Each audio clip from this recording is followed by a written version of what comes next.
வாழ்க வளமுடன். ஜென்ரலாக நாம் ஜோதிடம் பார்க்குறப்ப பார்த்தீங்க அப்படின்னா, எனக்கு எப்படி இருக்கும், பிஸ்னஸ் எப்படி இருக்கும், பணம்லாம் எப்போ வரும், எந்த காலகட்டங்களில் நல்லா இருக்கும், இதெல்லாம் தெளிவாக கேட்பாங்க. எப்படி வருமானம் வரும், அதில் உங்களோட ஹாரோஸ்கோப் ஜென்ரலாக பார்க்குறத விட ஸ்கேன் பண்ணி பார்க்குற மாதிரி ஒரு ஆப்ஷன் இருக்குது. அது என்ன அப்படின்னா, ஹோரான்னு சொல்லுவாங்க. சோடச வர்க்கங்கள் 16 வகையான வர்க்க சக்கரங்கள் இருக்குது.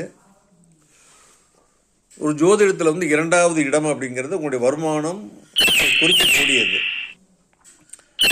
மனிதனுக்கு செல்வம்ங்கிறது ரொம்ப முக்கியம் இல்லைங்களா? அப்போ அந்த செல்வ நிலையை பார்க்குறதுக்கு நம்ம என்ன பண்ணலாம் அப்படின்னா, ஒரு ராசிங்கிறது 30 டிகிரி, அதை 2ஆக பிரிக்கணும். ஹோரா அப்படின்னு இருக்கு. இந்த ஹோராவில் பார்த்தீங்கன்னா சூரியனுக்கும் சந்திரனுக்கும் மட்டும்தான் வேலை. அந்த 2 பேர் தான் கதாநாயகர்கள். இதில் பார்த்தீங்க அப்படின்னா, சூரியன், செவ்வாய், ராகு, கேது, சனி, இவங்கெல்லாம் பார்த்திங்கன்னா ஒரு அசுப கிரகங்கள்னு சொல்லுவாங்க.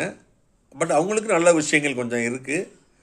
சந்திரன், புதன், குரு, சுக்கிரன்லாம் சுப கிரகங்கள், நல்ல கிரகங்கள். இவங்களும் சில சமயம் கெட்டது செய்வாங்க. நம்ம இந்த இடத்துல மட்டும் நம்ம பேசலாம். ஸோ இந்த கடக ராசிக்கு சிம்ம ராசிக்கு மட்டும்தான் வேலை. இந்த கடக ராசியில் சந்திர லக்னம், அடுத்தது சூரிய லக்னம். அவ்வளோதான். எவ்வளவு சுப கிரகங்கள் இருக்குதோ அதே மாதிரி லக்னாதிபதியும், ராசியில் உள்ள லக்னாதிபதியும், ராசியில் உள்ள லாபாதிபதி, அதாவது பணத்துக்குண்டான அதிபதி 2ஆம் பாவக அதிபதியும் இந்த கடக ராசியில் இருந்து சூரியன், சந்திரன் போன்ற சுபகிரகங்கள் எல்லாமே அதில் இருந்தது அப்படின்னா, அவருக்கு கொஞ்சம் அலைச்சல் இருக்கும். ஆனால் இலகுவாக பணம் சேரும். இப்படி இந்த பொலிட்டிக்கல் பீப்புள் மாதிரி சிலர் மார்க்கெட்டிங்கில் போய் கஷ்டப்பட்டு சம்பாதிப்பாங்க. சிலருக்கு நானே பார்த்துருக்குறேன், பிஸ்னஸில் பார்த்தீங்கன்னா, சார் ரொம்ப பிஸியாக இருக்கி, நீ நாளைக்கு வாங்க அப்படின்ட்டுருவாங்க. அந்த மாதிரி ஈஸியாக வருமானம் வரும். அதே நேரத்தில் சிம்ம ராசியில் சுபகிரகங்கள் எவ்வளோ கிரகங்கள் இருக்கோ, அசுப கிரகங்கள் எவ்வளோ கிரகங்கள் இருக்கோ, அவங்கவுங்க ஹார்டாக கொஞ்சம் ஏர்ன் பண்ணி பணத்தை சம்பாதிக்க வேண்டி வரும். இது ரொம்ப சிம்பிள் கான்செப்ட். அதே மாதிரி இந்த கடகத்துலேயும் சிம்மத்துலேயும் எவ்வளோ அதிகமான கிரகங்கள், எவ்வளோ சுபகிரகங்கள், எவ்வளோ பாவ கிரகங்கள் இருக்கிறதோ அதற்கு தகுந்த மாதிரி வருமானம் வரும்.